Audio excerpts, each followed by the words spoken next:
Hey, what's up, YouTube? The Warriors just blowed out the Rockets tonight. I've been stopped watching it. I don't know what's the score now. I know they're blowing them out. The last time I checked, they was up by 28. But I just want to make this video and to talk about how the Warriors, they messed up the parity in the NBA. And KD really, you can't really compare. I know, like I said, I know it's damn near 2 years ago when he made that decision, and it seemed like people just have, they forget quick, especially once a player won the championship. KD's a great player, but, I can't respect what he did because he messed up the parity in the league. Nobody can beat this team, and I'm explaining to you why you can't compare LeBron and KD's free agency moves when LeBron went to Miami and when KD went to the Warriors, because we obviously, you guys already know, people already broke it down. KD joined the 73-9 Warrior team and unanimous MVP.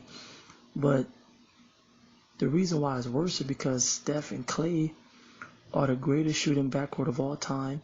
You have one of the best defensive players of all time in Draymond Green. And when LeBron went to Miami, they was a mediocre team before LeBron went there, and LeBron formed that team. KD, he helped make that team even more invincible. They was already invincible, and the only reason why they lost to LeBron in 2016 is because Steph Curry wasn't healthy. Draymond got suspended, but that team was already a great team before he went there, and he helped enhance that super team, because when the fourth quarter, you got Steph, you got Clay, you got KD to worry about in the fourth quarter. That's a deadly, and plus all of them can shoot. Only, D Wade and Chris Bosh, they wasn't shooters when LeBron went there. That's why this team is more. That's why what Kevin Durant did is more worse than what LeBron did. Because he joined the greatest shooting backcourt of all time. And he fucked up the parity, man. KD going to the Warriors, he messed up the parity. He really did. And like I said, KD seemed like a good dude off the court, but like I said, I'm not one of those people who believe that a player should be loyal to a team. No, the only people you're supposed to be loyal to is your family, because the owners are not always loyal to the players. I don't believe you should be loyal to a team. No, I'm not saying KD should have stayed with the Thunder.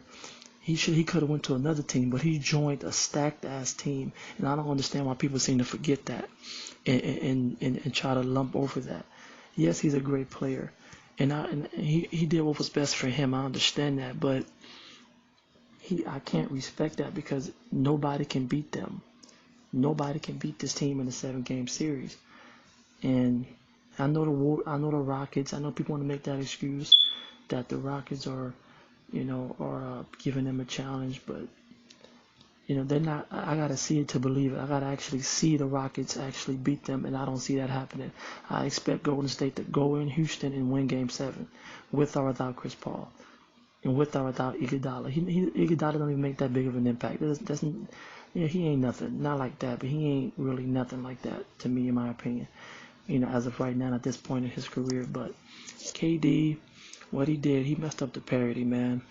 He messed up the parity in the NBA. And, they got to do something about this. For real. They just do.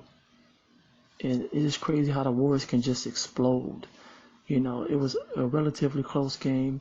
The Rockets had like a 16, 17-point game lead going into the second quarter. James Harden did all he can do, but the Warriors just have too much star power. And once KD, Steph, and Clay, once they get going, the other guys, they feed off of that, and they're just a dangerous team.